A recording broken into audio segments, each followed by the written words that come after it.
Good evening, Russell Talk and WDWA family. I am here with you tonight on Elevation and looking forward to another great episode. Looks like my co host may be having a few issues here. Um, let me, let me give him a chance to get that all fixed up. So, unfortunately, Gavin, he's out again tonight. Um, Understandably so. And so just uh, best wishes out to him.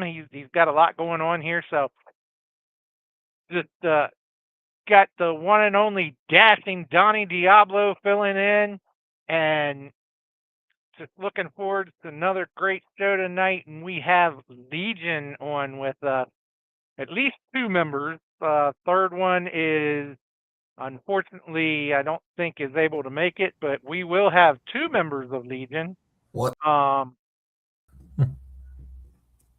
Looks like you're still having some issues there, Donnie. Try try going out and okay, I guess he's trying that. But yeah, so definitely looking forward to that.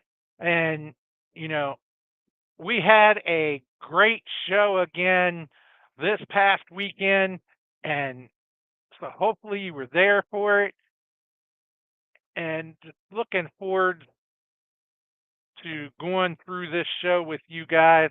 And shout out to Nikki O'Shaughnessy checking in with us. And Sheila, I know you were there for the show. Hope I know you had a great time. And Andrew, shout out to him. And so you know, and yeah, I'm being told don't forget about Titan. And honestly, haven't seen Titan around in a while, so It's I true. did kind of forget about Titan there for a minute. Yeah, even when they mentioned what, don't forget about Titan, I was automatically thinking about the football team, and I was like, they haven't done anything in a while, right? They lost their coach. They don't really have a QB. Yeah, kind of forgot about Titan too, which is crazy because I feel like I'm usually the one who mentions, oh, there's another member. We just haven't seen him in a while. Dex hadn't. I don't know what Dex has him doing, but he's been gone for a little while. Maybe that's one of the things Dex can fill us in on tonight is, what the status is of Titan because I haven't seen him. He honestly did slip my mind because of the fact that I haven't seen him. But hey, you never know what's going on over there in Legion, so we'll have to ask Dex about that. Yeah. So Donnie, how you doing tonight? Great to have you filling in again. Yeah, doing all right. Doing all right. Great to be back on the show. Don't know what was going on with the camera thing. I'm just not going to touch anything the rest of the time, and hopefully it'll stay good because it was fine. We were talking, and then all of a sudden, I was like, "Oh, I'm not on there. It's a blank screen." Other than that, Yeah, I mean, we had a great show this last Saturday. People were saying, pretty much every match could have been a match of the year contender. Or people were like, "Oh, well, this match stole," like match 4, match 6, and match 1, and so I think from start to finish, it was just a really solid card, really great show. We got a lot of action. We obviously got way more action than we anticipated, even, but we'll get into that here in a little bit. yeah. So why don't we go ahead and jump into this show and what we had going on? As you can see, the show was only the strong five. It was an absolute packed card and had some surprises Mm-hmm. for as we always seem to have surprises. There always seems to be more questions than answers in WDWA for some reason, but you know, we always have a good time. So the show started out with a surprise right off the bat, Mm-hmm. and nobody expected this. Uh, Demarcus Kane's music hit, and he came out. The crowd was pumped to see DeMarcus again, and we were looking forward to a great championship match between DeMarcus Kane and Tyler Hastings, and DeMarcus just said, let me rip the Band-Aid off here. Let me just go right at this. And he was wearing a elbow pad, and he pulled that elbow pad off and threw it down, and you could kind of see that his arm looked a little swollen as it was, and he informed us that he was injured and would not be able to compete. And since he could not defend that title the way that it needed to be defended, he decided that he was going to relinquish the title. And he called Gavin in the ring and handed the title back to Gavin. And so, we started with a relinquishing of the title. And I mean, nobody saw that coming whatsoever. I'm not sure how long he's going to be out, but, unfortunately, it is what it is. So, our thoughts are with DeMarcus, and I hope that he is able to recover and get back in that ring soon. And he's already told us that when he is back in that ring, he is coming after what he never lost. He is coming back for his title. Exactly. I was going to say he made a promise there too, just like you said, he did not lose the title. He did the honorable thing and, relinquished the title. And he's got that ultimatum out there. Whoever's holding it when I come back, I'm getting my rematch. I'm taking back what's mine. I don't even know if he's going to get a rematch. He might just rip it off their shoulder. We might have another Sam Adams situation going on. You never know, but, definitely look forward to seeing when DeMarcus comes back, and that he will be 100% when he comes back. And I'm sure he's going to make good on that promise that he is coming for that title. So then we got jumped right into action there, with match one right off the bat. You can see the matches there. You can see the result. But we started out with a Holy Grail qualification match, where we saw A.K. Bane versus Jabari Wolf. Now, we've all seen the video that was played last show. I know a lot of people keep saying it was AI. I know, that video was referenced that night. JTR did say that he had seen the video. He claimed once again that video was a deep fake, and that he was not the one that stomped Jabari. I could hear Jabari though saying, "Oh, it was you. It was you." So Jabari thinks it was. JTR extended the opportunity one more time for Jabari to join, and Jabari shook his hand. People thought that might be it, but Jabari actually just about crushed JTR's hand. I mean, it wasn't a friendly handshake at all, which was a no, I'm not joining you. And there was a lot of back and forth action in this match once it got going, but in the end, JTR grabbed the boot of Jabari as he had AK up and fell, and AK landed on top of him, giving the win to AK Bane. But, Jabari in this match, it was a back and forth match, don't get me wrong, but Jabari really took it to AK more than I've seen anybody take it to AK other than, back at Berkeley Mania when DeMarcus and AK met up there. And DeMarcus really took it to AK. I haven't seen anybody kind of handle AK the way Jabari did. And so I was quite impressed with that. What was your thoughts there, Donnie? Yeah, I thought it was a fantastic match. Like you said, every time Javari comes in, he shows us things we didn't think or know Javari could do. And you're right. Outside of DeMarcus Kane and Berkeley Mania, that's I don't want to say vulnerable. I still don't feel like he was vulnerable or anything. He's still the feral monster, but I didn't know that Javari was going to put up that much of a fight, that he was going to affect and be able to take the big man off his feet like he did. And like you said, it was really a back and forth. I guess I'm glad you saw what happened with the suplex. I have no idea. Again, there was a lot of stuff going on. And I know sometimes, it's like, oh, I didn't see that, because they're your friends or whatever. That was not the case this time.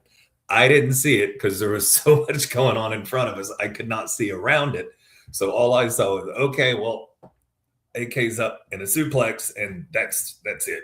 I couldn't see if he landed. I couldn't see anything else until, people moved. And you had already said that there was the pin attempt at that point.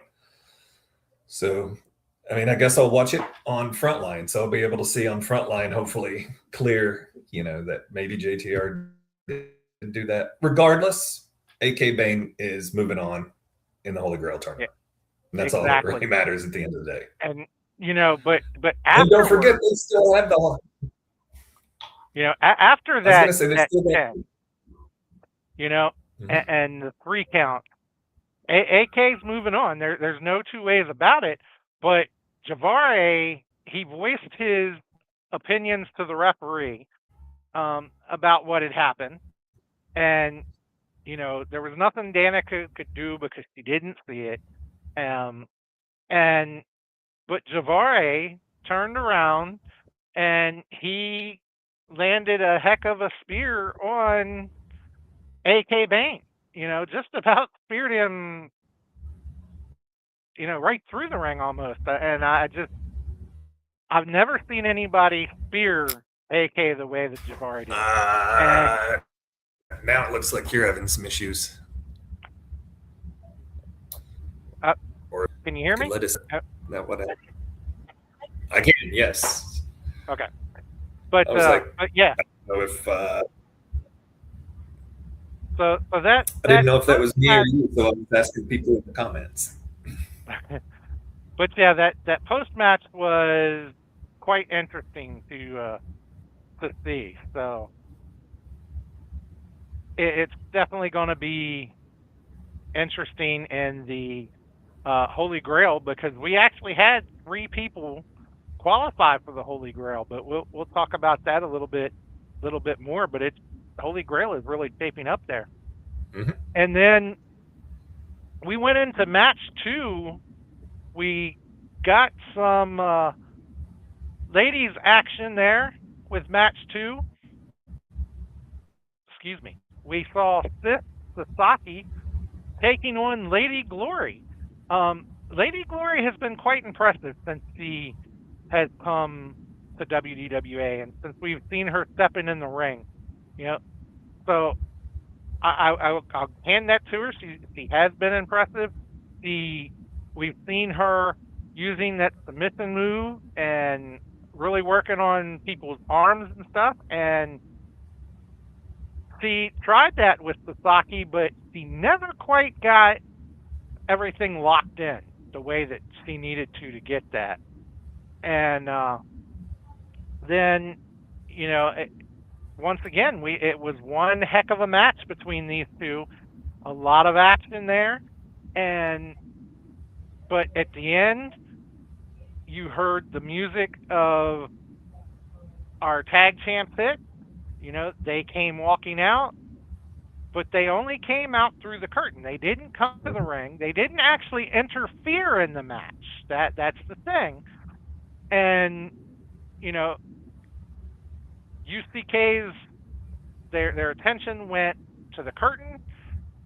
And when Lady Glory turned around, there was Sasaki. And, from there, it was all over because Sasaki, he was able to pick up the victory there against Lady Glory. And so, another great match, Donnie. Yeah, and Glory, essentially it was really a 3-on-1 uh, against Sasaki, but I don't think Glory needs UCK there with her.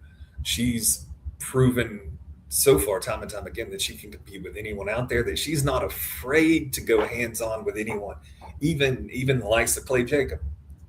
It's she's very impressive. I did not expect this match between Glory and Sasaki to end up with as many submission attempts and holds as we got.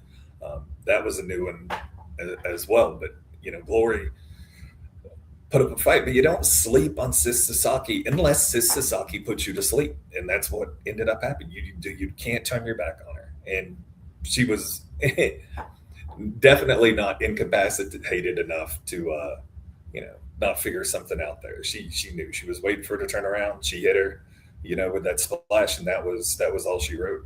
UCK was too far out. They were worried, rightfully so. I'd be worried too if Zakar and Clay came out and they had business to settle with me. And that wasn't the end of the night, for UCK and our tag champs.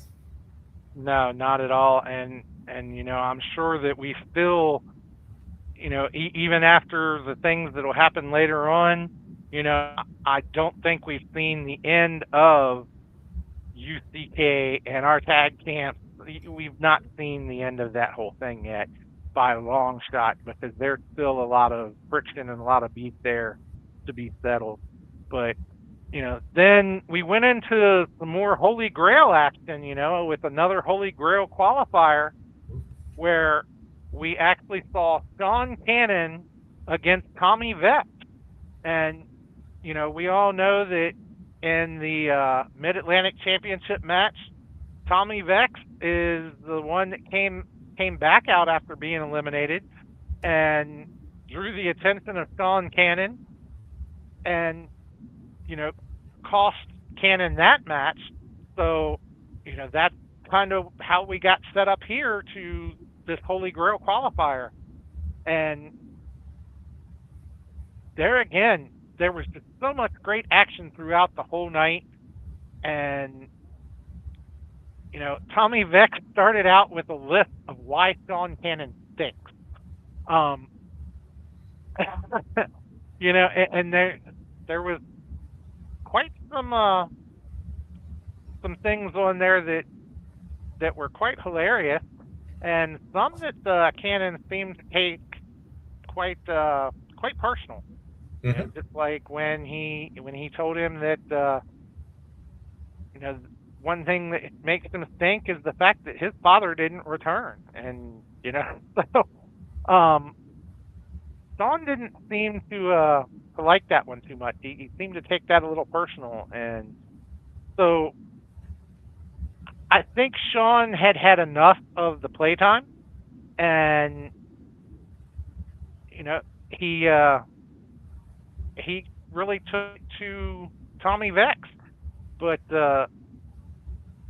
there again, as I say, it was another great action-packed match, and Sean Cannon came out with victorious on this, becoming the second person to qualify for the Holy Grail tournament. And that was just a mugging.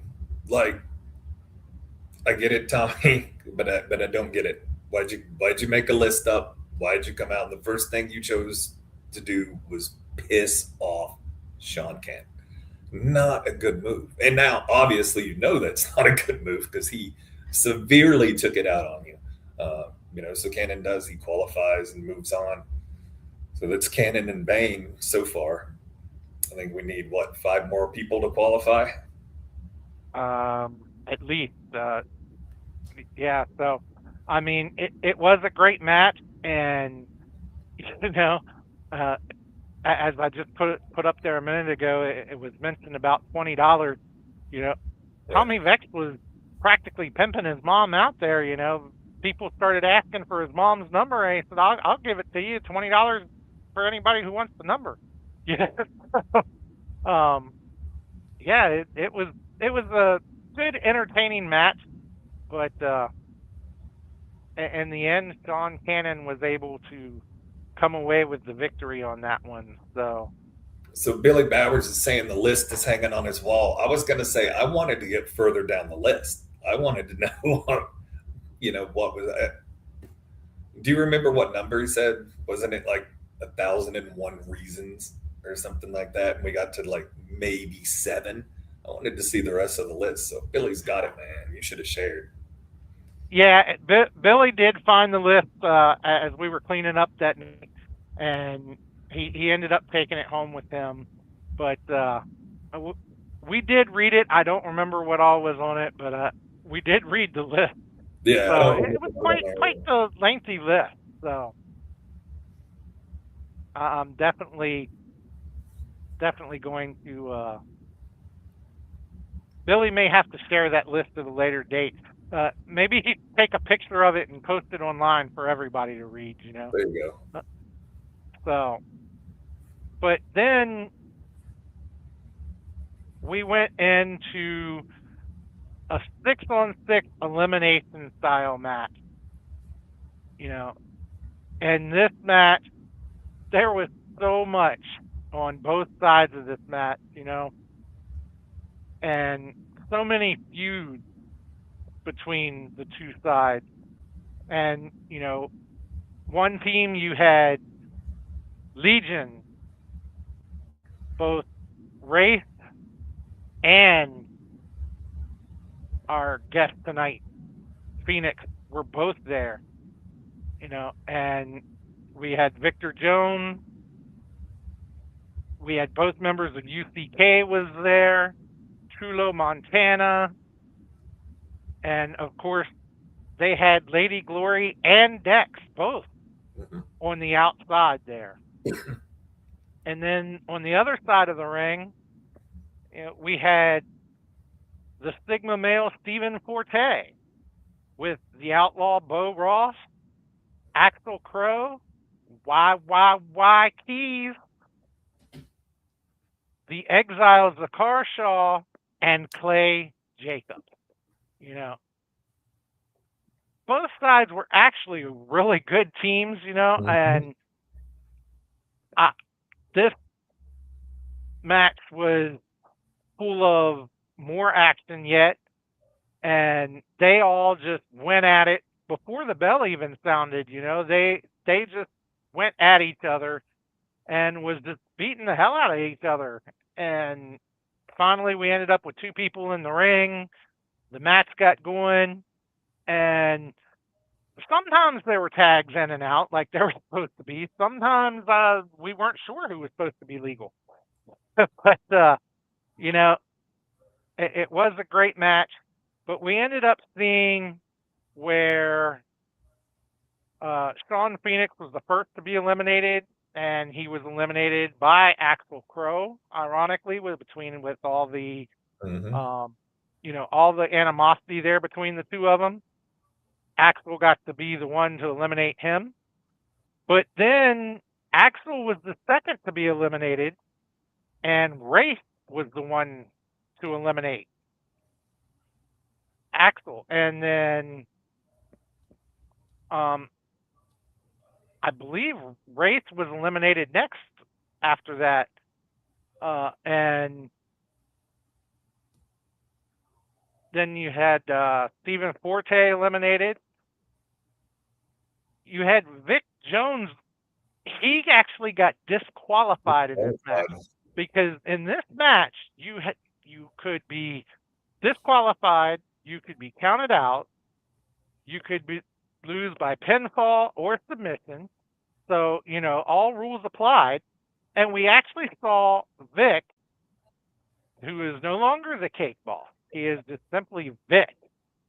We saw him get a sleeper or chokehold on Bo Ross, and Bo managed to grab the ropes, but just as he was grabbing the ropes, Vic would not let go. Vic completely choked him out, but since he would not let go after Bo grabbed the ropes, he was disqualified. But then that left it open for Bo to get eliminated because he had already been choked out. So you know, so we saw that, and then, we had Al Snook and Clay. Those two went at it, and we ended up seeing them both get counted out. And that was one place where things got a little confusing because it wasn't Mm-hmm. sure who got counted out, who didn't, because the car was right there as well, but the car was not counted out. He remained in the match at that point. And so we ended up with, at that point, we still had Just Jay left. We had Zakar left. We had Chulo left. And we still had Y Keys left. So then we saw Just Jay get eliminated. And then we were left with Chulo, Y Keys, and Zakar. And we saw where Chulo actually got eliminated, and Y Keys was the one to get the pin on him, which then gave the victory to the face team at that point, because all of the heels were eliminated, and that was the only way to win the match. So Full a lot of survival. action. Yes, an old Survivor type match. And it was a great match. So much action. At times you didn't even know where to look. There was so much action going on. But as we say, the faces came out victorious on that. So yeah, I think I said that at one point. I was like, just pick someone beating on someone, John. It's all over the place. And what did we? You mentioned that there was a good amount of time before the bell. I'm thinking it was like 3-4 minutes at least where it was just absolute pandemonium. So kudos to Billy Bowers for getting this match underway. Oh my God, I said something nice about Billy Bowers again. But just being able to get the control and finally get two guys in the ring, to start the match. And from there, he held the line. He threw out Vic Jones. I mean, he had to. Vic would not break the hold, and Bo Ross was wrapped around the ropes. And then the count out on Clay Jacobs and Al Snook. There's so much chaos in that match. It was, anywhere you looked, you were going to see something. And that's one of those where it's really challenging to call because there's just so much happening and there's so many bodies that you got to keep track of. Because you got to remember too, he threw Glory out at one point. yeah, I believe he threw Dexter out too. So he got rid of the add-ons on the outside of the ring as well. So, I don't know, Billy's got a sheriff star or something under that ref shirt because somehow he was able to control the chaos, and we ended up with a winner and a great match. Yeah, he caught Dex trying to use that cane, and so he threw him out. And he caught Glory trying to do something, and he kicked her out. So yeah, it was a great match, and Billy really did do a heck of a job trying to control that match. There was just so much going on that I just didn't know how he would keep things in this match, but he did a really good job. And he says it wasn't the easiest of tasks.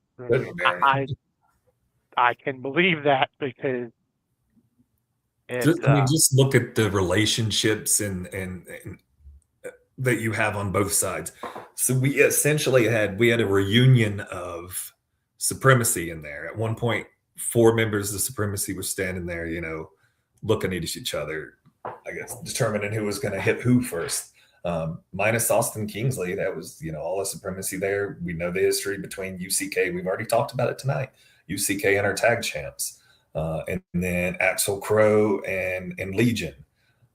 So nobody in there had any love for pretty much anybody else in there. I think that with the exception of maybe Chulo and White Keys, because Keys even said after he beat Chulo, and while he was beating on Chulo, like, you're still my boy, but this is what I got to do. And, Yeah. White Keys is just so impressive. Like, the things he pulls off, and every time he comes out there, he does something that we're like, wow, we didn't know White Keys could do that. I guess White Keys knew he could do it. That's why he's got the keys, but we didn't. Every time he comes out, we see something new, and he's just, he's getting better and better. He's got gold in his future at some point, that's for sure. Besides the goal he's already accomplished a few times. So next we went into some women's championship action, and we saw the debut of Calypso, the Muay Thai monster. And, she got a chance to go against Tiffany Grady for the championship. And, Calypso, she was quite impressive, I thought. Right. And, she really put on a clinic. We saw a lot of the Muay Thai that she is known for. And it was great to get to see it, but, in the end, Tiffany ended up retaining that championship match. So, and with Tiff, she had her entourage with her. We do have to, point that out. Sage, her personal ring announcer, was out there. Made a great introduction for her. I was thinking about maybe, next time if Sage could do that for us as we're coming out. But, you told me that Luke might not like that. And Jason Curtis was there, and we'll just leave it at that with the Jason Curtis thing. You got to watch Frontline to get the rest of that. But for the most part, they were well behaved, I guess you could say. I know there were some issues with Sage and Jason backstage earlier, but everybody was on the same team. Jason Curtis didn't touch anybody. He jumped up on the apron. Did he have the intent? I don't know. I don't even think Calypso was anywhere near there, but it was enough to get her attention, and that was enough for Grady to hook in the Grady bomb. And once she hits you with that, it's over. Yeah, definitely. And, afterwards, we did find out that not the next show, but the show after that, what is it, the 24th or 28th? I believe 28th. We will see Tiffany Grady and Scarlett. That is when Scarlett will get her title shot. And, so that is a highly anticipated match right there between the two of them. So it's definitely going to be a heck of a match when they meet up. So then we got a match that we weren't expecting at the beginning of the night totally. We expected part of the match, but not who was actually in the match, because we got a world titles match to determine our new champion. And of course, Tyler Hastings, he was already slated to be in this match, so he still got his title shot.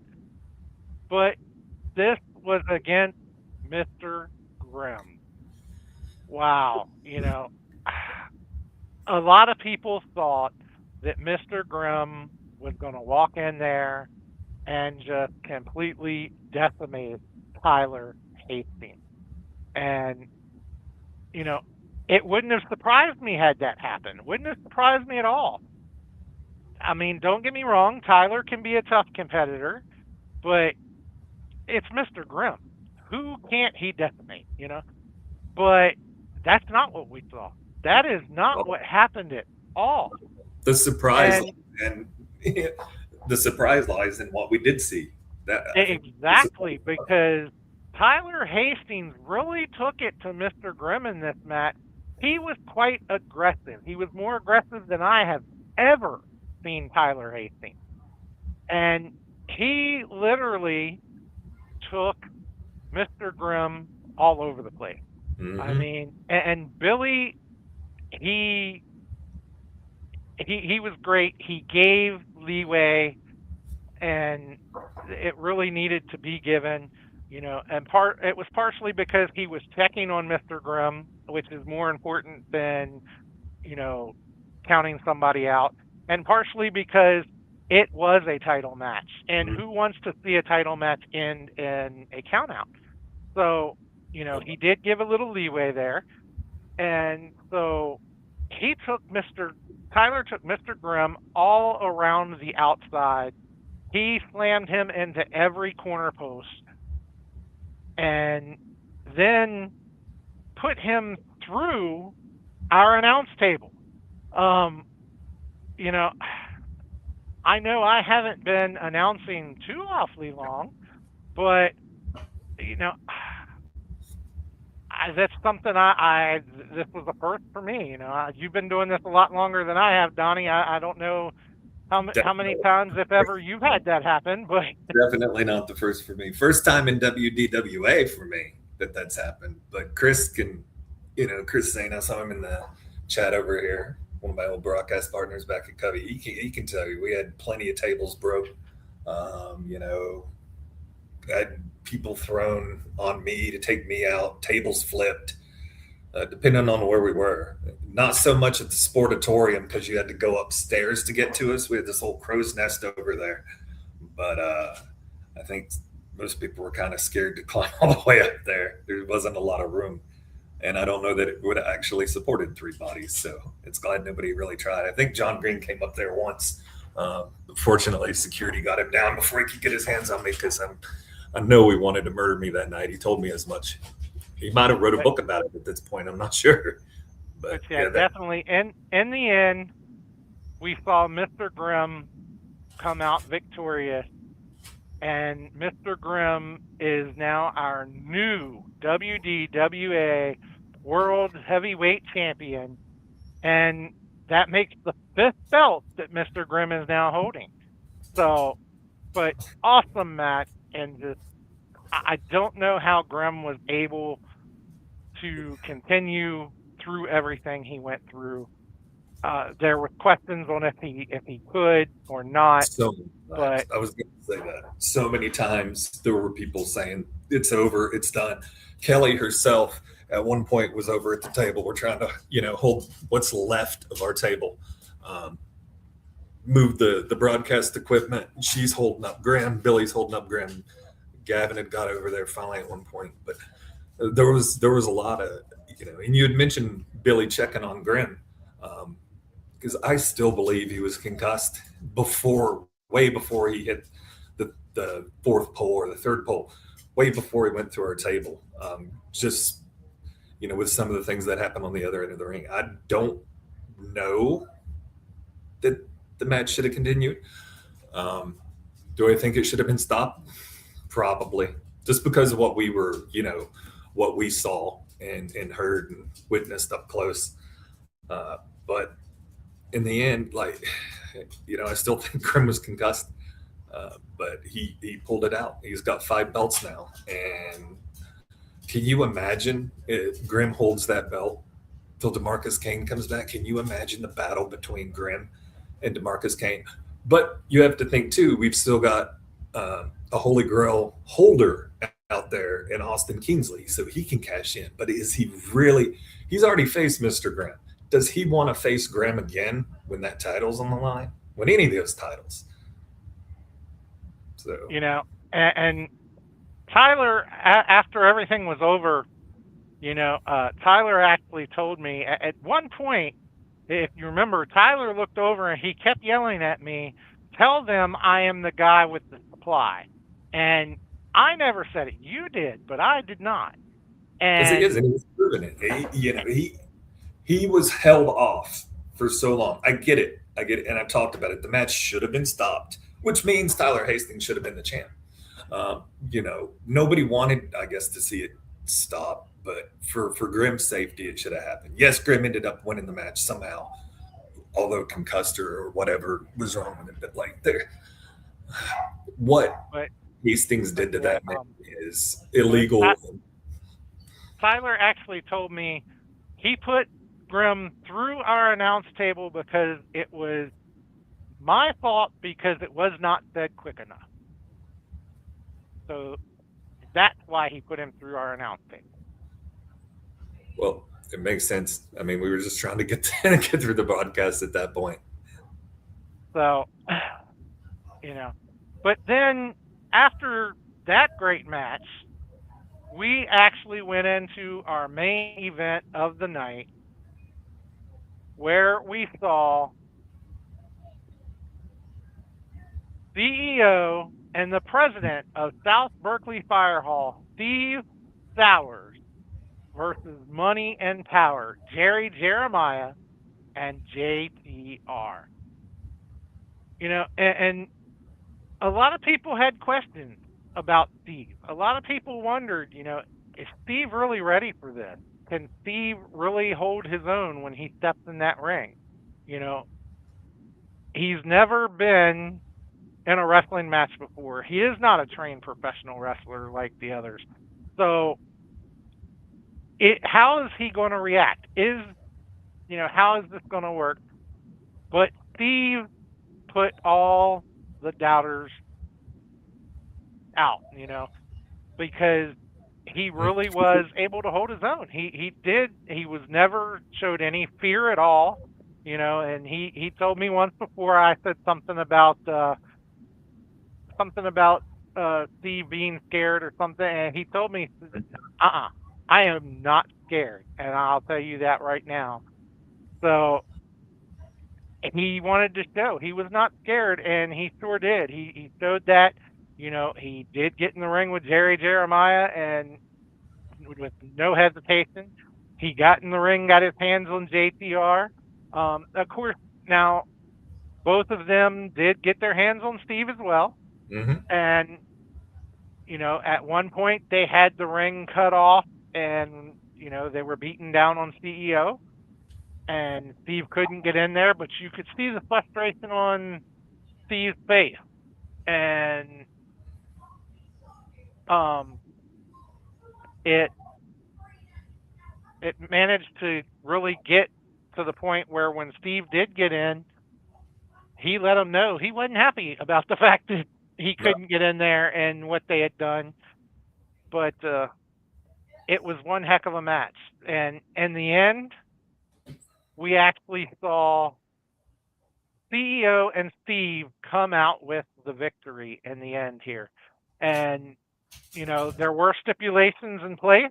Had CEO, had his team lost this match, CEO would have been made to retire.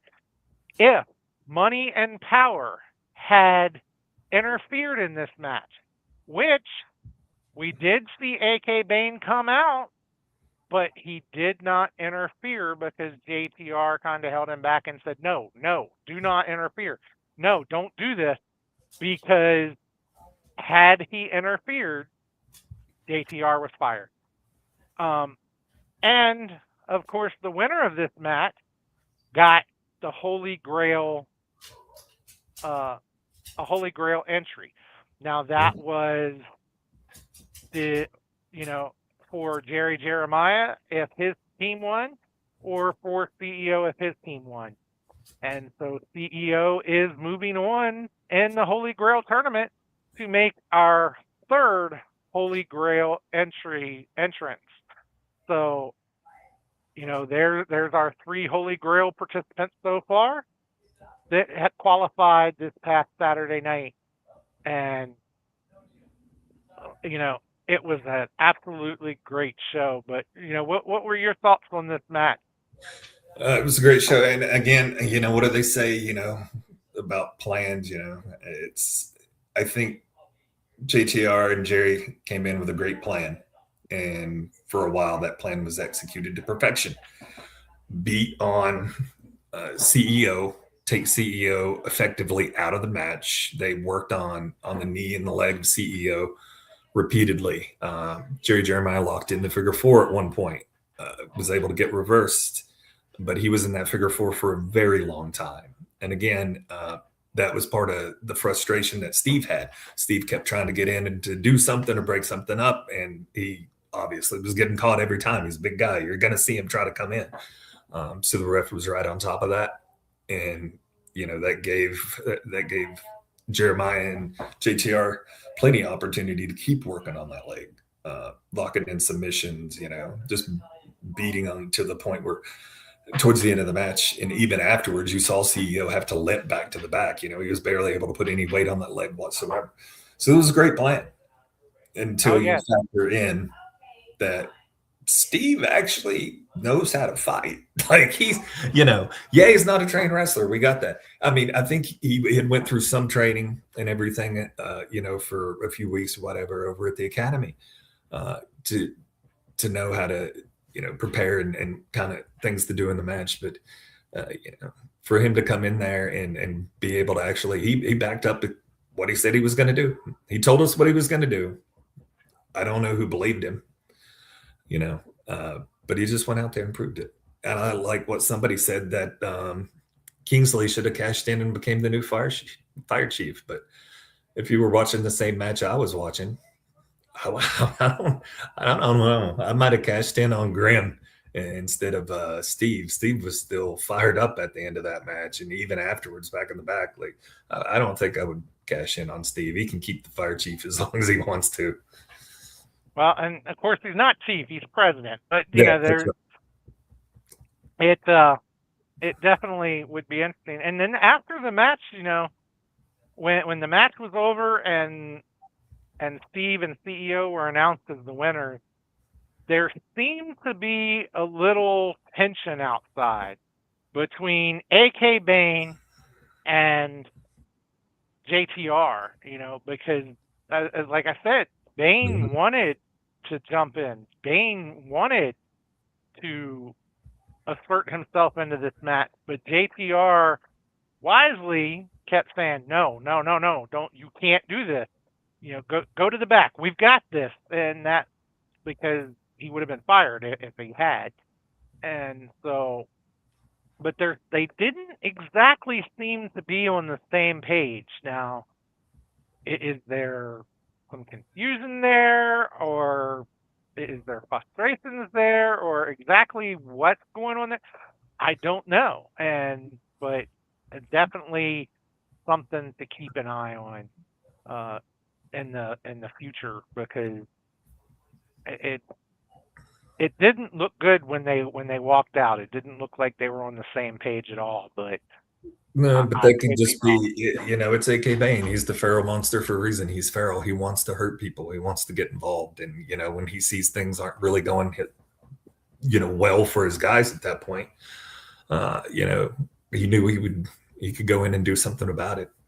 Does he necessarily care or understand that that's going to cost JTR his job and his spot in the company? No. I don't know. Even if he did understand, I don't think he cares. I think it's just one of those things. He sees red and he goes after it. He just charges straight ahead. So, but definitely, if you miss anything, this past Saturday night, if you didn't get to be there for whatever reason, you definitely want to be sure to check out Frontline. They have all the action and even some stuff that doesn't get seen from time to time is caught on Frontline. So be sure to check that out, and we're going to show you just a little thing here real quick.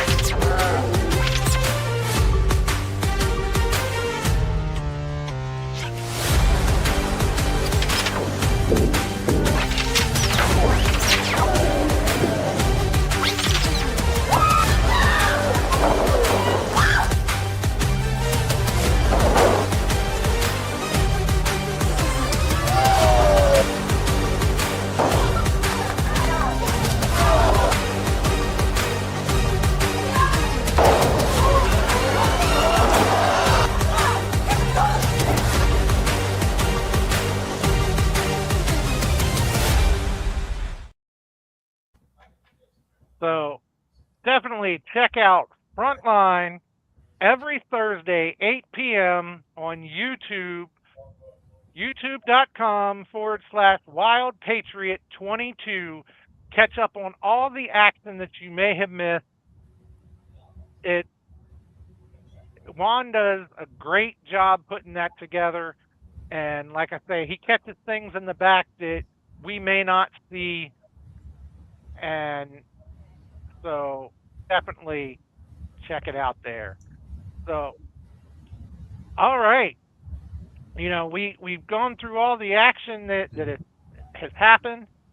And, when it came to that 6-person elimination match, we actually talked a lot about Legion and things that happened there.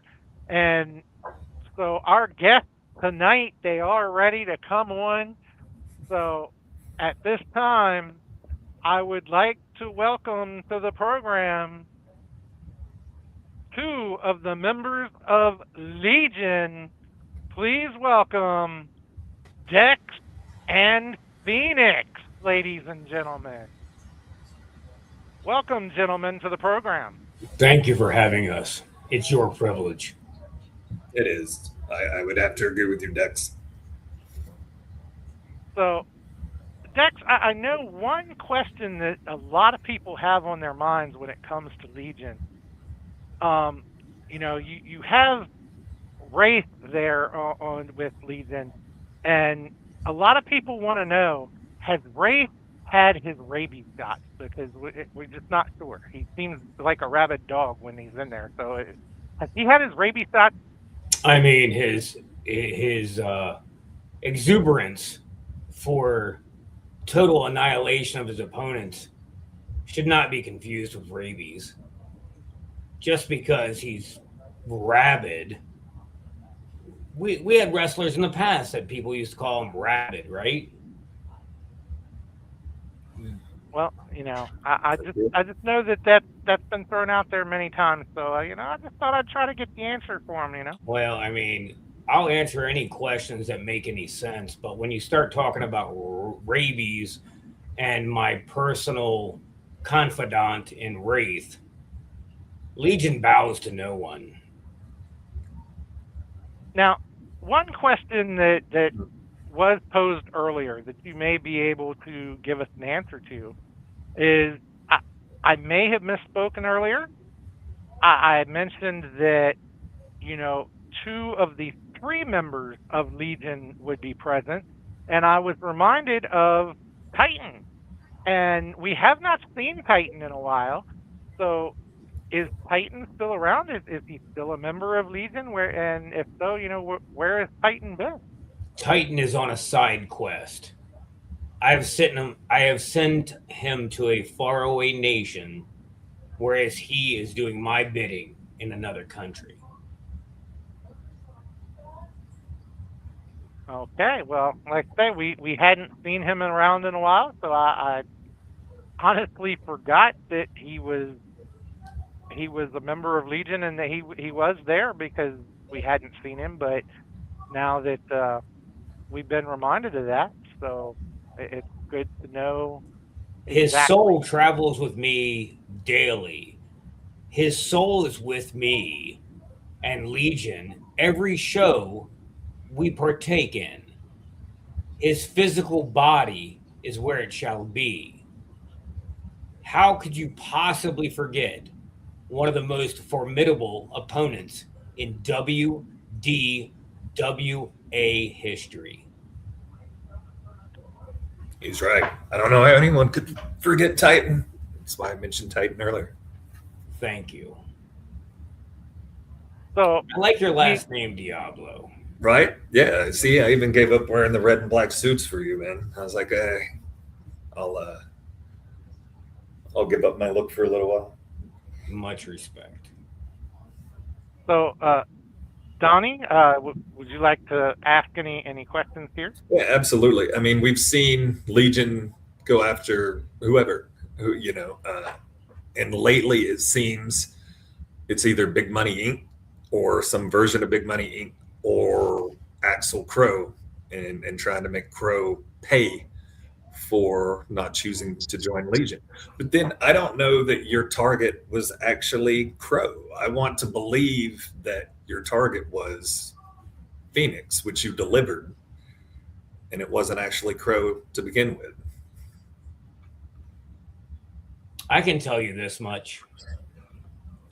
Phoenix made the voluntary submission of his soul to Legion because he knows where this shall lead. There is gold in the future. There are more souls to be taken. There are more bodies to be distributed.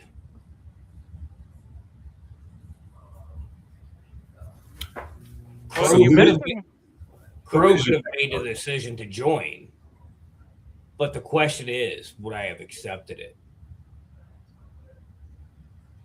Yeah, you do mention that there's more souls to be taken. You know, who else would you be interested in bringing over to Legion? Is that something you really think that I would tell you? Do you think if I wanted your soul, Hoss, I would tell you? I'd simply take it. You'd have no choice. Donnie would knock you out, and I would just simply take your soul. Donnie will do my bidding, and I don't even have to ask him too much. Right. Maybe Phoenix will catch fire and somebody will be burnt in the aftermath. We shall pull you from the ashes and you shall join Legion. Doubtful. No, thank you. Oh, it wasn't an opportunity or an offer. If I wanted it, I would take it. As you've seen so far. It's just more of an ultimatum. You don't really get a choice in the matter. No options. Wraith had no option. I'm already a member of the Carnival of Souls, so you know that's okay. Forever long. Souls? A whole carnival full? Give me the address. I shall show up and take all of them. I'll discard the bodies and just keep their souls. That would be the best of all worlds.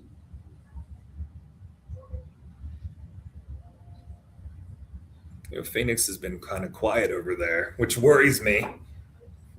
He is a man of few words, actions, and fire, and brimstone. Phoenix brings intensity and a little bit of love. He just follows the Klondike bars, that's all. Pause. Klondike bars? Really? Just clowning around. I see how we work. So, I mean, what else do we have here? I don't know. You know, knowing Dex and his intelligence, he's not going to give us a whole lot. He's not going to tell us who they're going after. We know they're after gold. So obviously at some point, the end goal is going to be the tag champs, whoever that may be, whether it's UCK or our current champs, Clay and Zakar. You know, so why don't we just ask Dex, what more do you want to share? What wisdom do you want to drop on us? What do you want us to know about Legion? Because you're only going to let us know what you want to let us know. You've got to protect Legion's business. Donnie, Haas, you're not wrong. Oh, Andrew. Phoenix fears no clown, especially one who thinks he's the Joker and just a Joker. Andrew, I think you should finance and support Legion in our next match. Who should be next? Should we take Clay Jacobs' soul? That could be interesting. How about maybe Gavin Jackson? We could take his soul And then we'd own it all, would we not? You would. Both would be very good choices right there. I think, ooh, Ivan Ali, 6'7". That's a man. That's a mountain of a man. Oh, we talked about clowns and carnivals, right? What about that freak show? There you go. Man-child would be an awesome addition. Could you imagine the beast without a soul? No clowning around? Just a lot of freak. And not the bearded one. But we shall be here for a long time to come. My past with WDWA, there was gold. And our future, there will be gold once again. We will take it, just like the souls we have been snatching.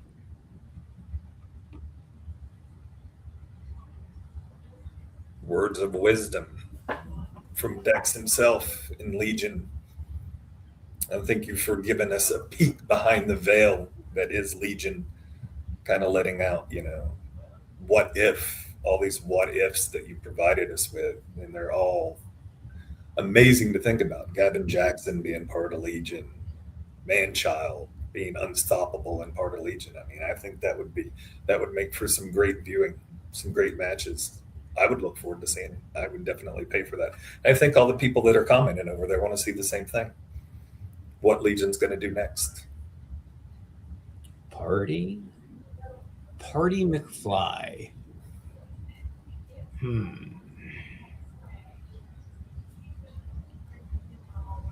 Definitely some interesting names, that have been thrown out, and what exactly is it that this red light is doing to these people that is taking their souls and altering their mind?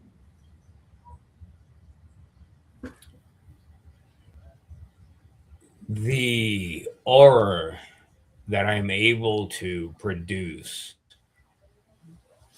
from these hands is a power that was given to me while on a trip to Central America. Phoenix, you must leave now. You have my bidding to do.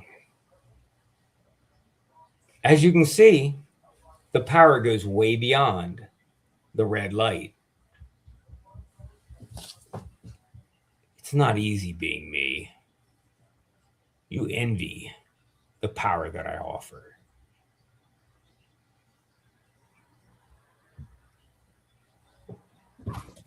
For sure. I think anyone would want that power, to be honest. And we've got some interesting comments here. What if Legion, because I was thinking about this before Tyler said something. What if Legion wanted one of the women in our women's division? Or he said Sage Santiago, but I don't know that you guys need a personal ring announcer, but I'm thinking like Liberty L or Sis Sasaki. I don't know. I kind of like kickboxing. There you go.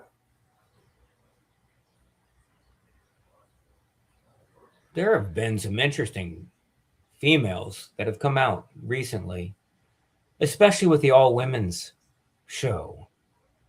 I watched that remotely. I wasn't invited. But Dex and Legion never needs an invitation to arrive.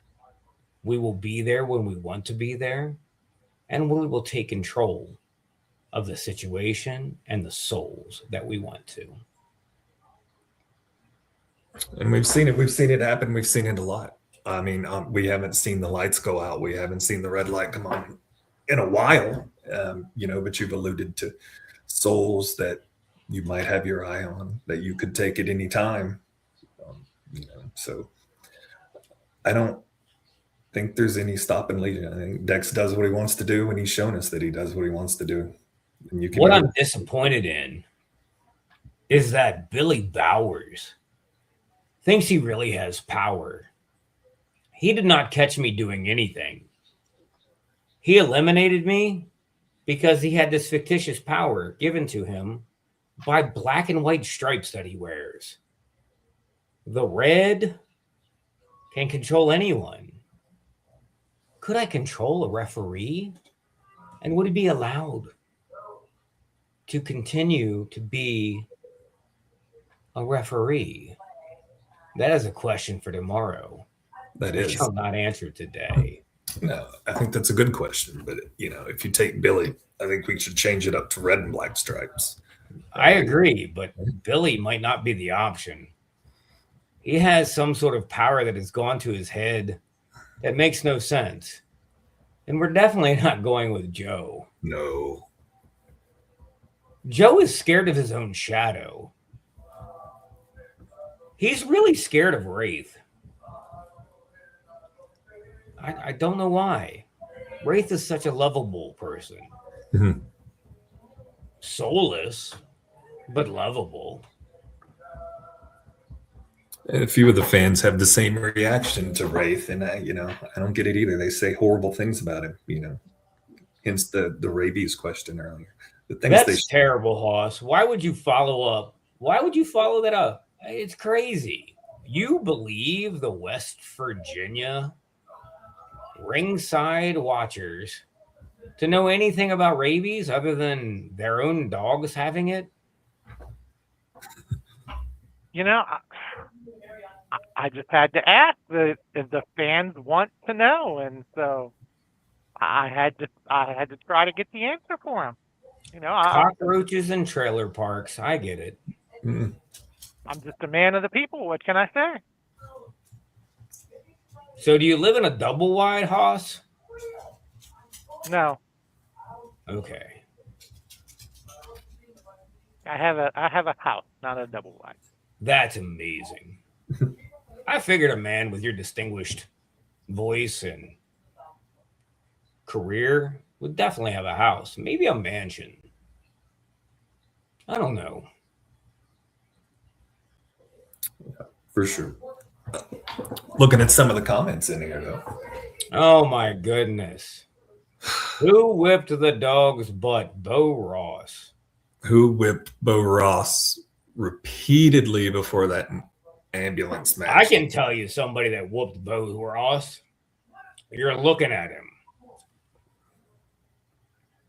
Yeah, but last time, before this Survivor match, last time we saw Bo Ross and Legion in the same match, we saw you and Wraith go out in the back of an ambulance. The past is the past, Hoss. Just like my victories over Bo Ross in the past. It's the past. I can tell you this much. I don't think anybody has been hit with a dictionary as hard as Bo Ross.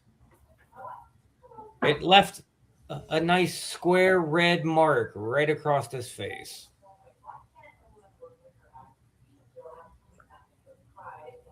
Now it's the cane. There's another interesting thought there. Steve Fowler says he's the animal. Could you imagine him being unleashed as a member of Legion? Ooh. Then you have control of the fireball, right? He has some capabilities with fire. He knows how to put them out, and most firemen really know how to start them. I don't know.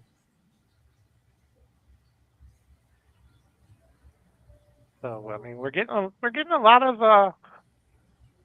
of different angles here that you could possibly take. So, but looks like you got a lot of support for the possession of Steve Sowers there too. I don't know how Steve feels about that. I'm thinking he was volunteering because he said he's the animal. So, Yeah.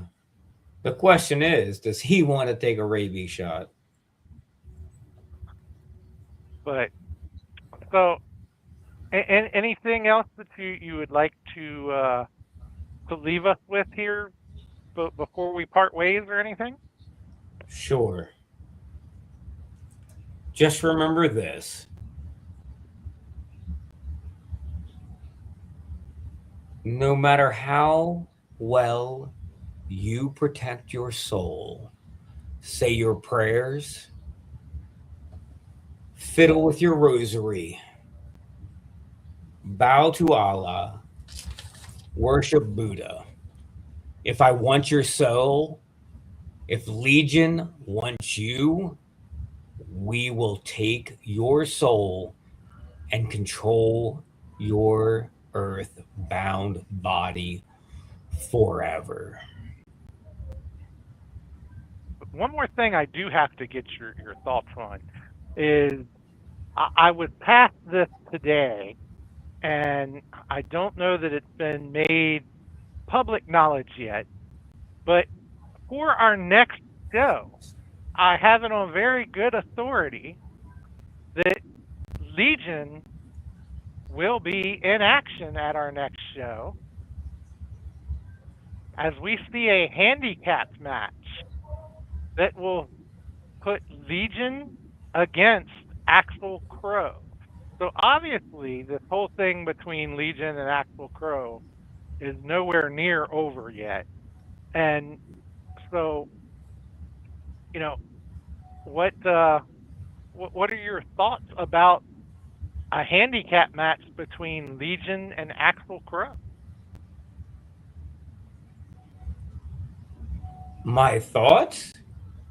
As if there's any thoughts of anything but a victory. We have a guy who comes to the ring laughing and grabbing people's nose. Why would we be worried about you taking our nose? Because we will take your soul when we want it. Or we will just destroy you and leave you laying in the ring. That is it. We will be there. You saw what they did to Ivan Ali in what was essentially a handicap match, and that's Ivan Ali. We've established big dude, 6'7", Ivan Ali against Legion, and how they toyed with him, how they tormented Axel Crow in front of him, and just tore Ivan Ali apart. So I don't know if Axel asked for this, or if he's pissed somebody off, or if Dex pulled some strings and controlled some minds to make this happen. But this is going to be brutal. I think we might need a disclaimer. Blood's going to flow on this one. I'm almost sure of it.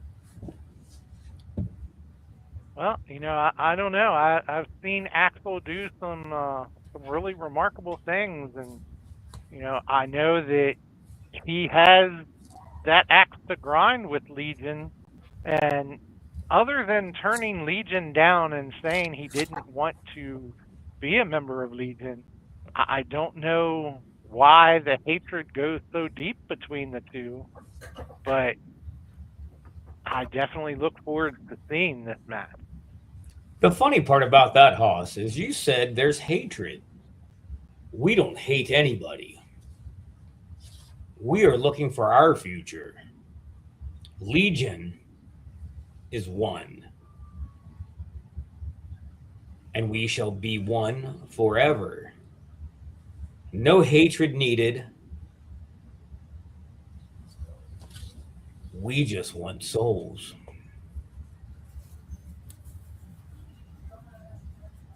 All right. Well, I guess we will we'll see what will happen here with this on March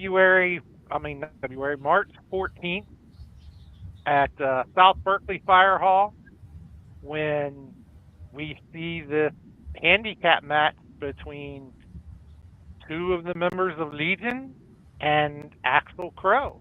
And, it remains to be seen if Titan might be back in the building by that point, or what. So it's going to be an interesting night I can tell it already. Surprises all the way around. Beware the Ides of March, they say. Exactly. So, Dex, thank you for joining us, and thank you to Phoenix for joining us. You know, you sent him off to do your bidding. You know, maybe next time he won't be so talkative, and people can get a word in edgewise when he's here. But you know, He is a definitely man of many words. Definitely look forward to seeing this match on the 14th. So, thank you for being here, Dex, and we have a good night, sir. Thank you for having me.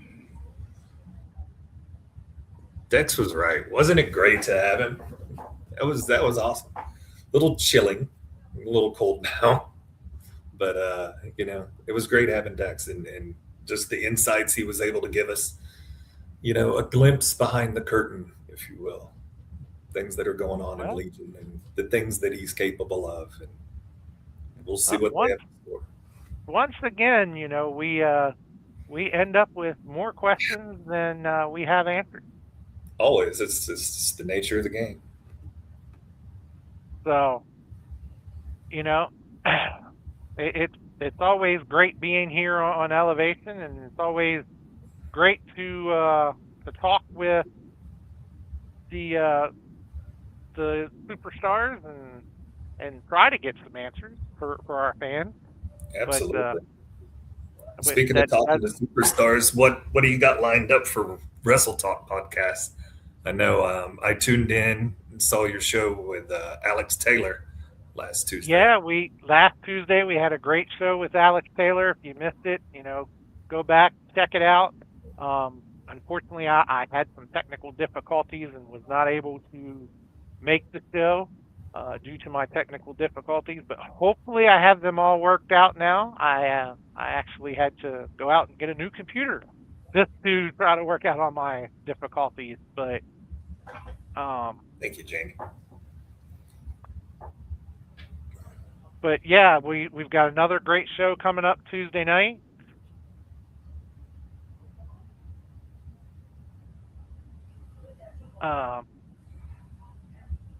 But yeah, so we are working on another great guest. I don't want to drop any names yet because the contract hasn't been signed yet, and so I don't want to jinx it before it's official. But we're working on another great guest to come on Tuesday night, and hopefully things will work out. He'll be able to come on. But every other Tuesday night, when you don't see Elevation, you can see Wrestle Talk Podcast. You know, they are our partners over there. Myself and the Night Owl Renee Martinez, Joe Lance, and Luke Skywalker, Robert, Ace, and Gabriel Larson, you know, and Susie Haas out there trying to book people. Well, maybe the contract has been signed because I know Susie was talking to him. And I know we were working on Kurt Gannon for next, well, it says April 14th. We're going to have Kurt Gannon. So I guess that's not next week. We were working on him for next week, but it looks like he's going to be April 14th. But definitely going to look forward to that one. Kurt is a great guy. And look forward to talking with him more. But yeah, so definitely tune in, and I believe we have another little teaser here for Wrestle Talk Podcast real quick.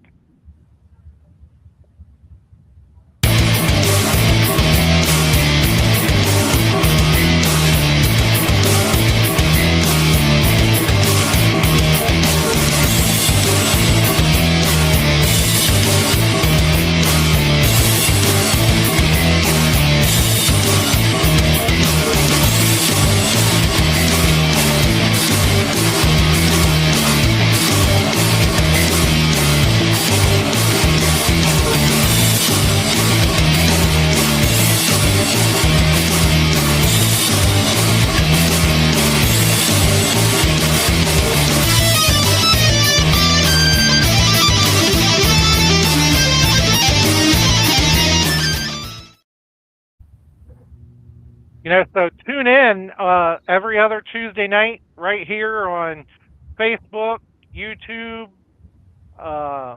X, Wrestle Talk Podcast, and we always have some of the best guests around and have a good time. And then another partner of the Wrestle Talk Podcast is the FWWC. And you want to find out more about FWWC, be sure to hit myself up, or you can hit Susie up, or Renee Martinez, Juan Mills. We actually have a challenge coming up Saturday night, and Susie and I are going to be in a triple threat tag match. And so, not for our titles, but just a triple threat tag match. Who they got you against this time? This time they have us against House of Horrors, the former tag champ, and then they actually have us against Assassin Syndicate, who is reuniting. That is Gabriel Arsen, right, and Ace. So, definitely going to look forward to this match and look forward to stepping in the ring with them and delivering them another loss. So, I don't know. It hasn't been announced if there's going to be championship implications, like contendership or not, but FWWC is simply fantasy wrestling. You have fantasy football, fantasy baseball, soccer, you name it. So we have fantasy wrestling. And, you want to find out a little bit more, be sure to hit us up and we can tell you a little more about it. And real quick, we got one more thing. Fantasy Wrestling Worldwide Chapter, where the world's smartest wrestling fans come together to compete for real championships. Original characters, trash talking, picks during live events, pay-per-views, and even get-togethers like bowling, ice skating, and pool tournaments as well.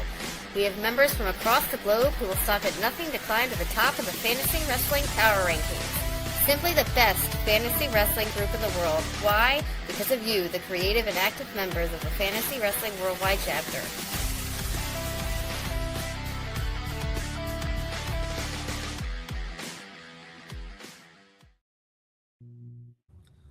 So yeah, hit one of us up and we'll give you more information on FWWC. I know Donnie used to be a member of the FWWC, and I mean, you compare it to fantasy baseball and football and stuff like that. There's way more work involved in that.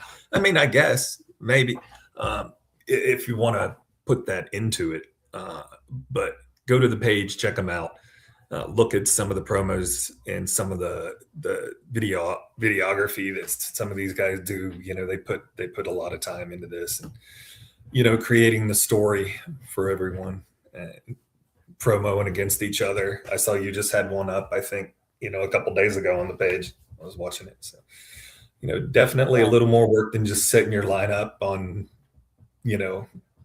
Saturday or Monday morning after the week's done and running from there. But unfortunately here on Elevation, we are still off track here. We don't have any of the other matches for our next show, March 14th. But let me not misspeak here. I misspoke before. no. I know there is another show between now and March 14th.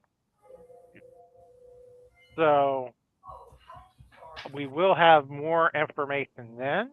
Yeah, we've just got the one match right now. But our next Elevation is going to be March 10th, which is the Tuesday before the 14th show. So on March 10th, we should have all matches announced, and hopefully we should be able to bring back our fans weigh-in segment where you guys get to actually come on and make your your picks and let your voices be heard as to who you think is going to win each match. So I definitely look forward to getting that segment back in here. I know a few people have asked me about it. There are people who are looking forward to being on that segment. And if you would like to be a fan on Fans Weigh In segment, either hit me up on Facebook, let me know, or let me know during some of the matches and stuff. Say, hey, I want to be a fan on one of the next upcoming segments, and I'll definitely try to get you in here. Like I say, there are a few people that have expressed interest and have asked about it coming back, so that could be back the next show. I know last time I said that I misspoke, but I just looked at the calendar and I believe I'm right on this one that the Fans Weigh In should be back next show, which will be on the 10th of March. So, definitely be sure to check us out. So, Donnie, it's been a pleasure as always. I love having you here. Love working with you, brother. So I'm not sure whether we'll have Donnie with us again on the 10th or if Gavin will be back. Not sure yet, but one way or the other, we will be here and we'll have the Fans Weigh In segment. So appreciate you being here with us tonight. Any last remarks for the fans before we get out of here? Nope, it's always great spending time with you guys and, having an opportunity for us all to get together and discuss, things via this forum. I always get a kick out of all the comments. There's always some amazing comments and things, that you guys put up there that we want to know the answers to because we're like, that's awesome. I, need to find out about that. So thanks to everyone for tuning in, for commenting. It's always a lot of fun. Yeah, it definitely is a lot of fun. And, who knows, maybe next time we'll actually have somebody come on who actually likes me for a change, So most Maybe. of them seem to like you when they're on here, but I know there's a few out there who like me. And, we'll bring Manchild back on. Bring who? We'll bring Manchild back on, but just Manchild, not the rest of the freak show. Oh, could you imagine a show with Phoenix and Manchild? Nobody would get a word in edgewise between those two. I think. No, not at all. Not at all. It'd be a very talkative show. But yeah, and so definitely looking forward to it. Be sure to tune in. Be sure to tune in to Frontline every Thursday night, 8 p.m. You'll hear myself and Donnie, or you'll hear myself, Donnie, and Steve Nett, or you may hear me and Steve, just a combination of the three of us. And, from time to time, a few other people may drop in. We've had JTR. Jamie Hall was great. That was one of the best three-man booths I think I've ever been a part of in my life. That was so much fun when Jamie joined us. Well, that's another one that seems to like you better. But, it is what it is. Everybody's entitled to their opinion, even if it's wrong. But, but hey, so definitely tune in. And for Gavin Jackson, for Donnie, for myself, and for all of WDWA, we thank you. Thank you for tuning in, and thank you for coming out to the shows. And we look forward to seeing you at the next one. Until then, everybody stay safe and have a good night.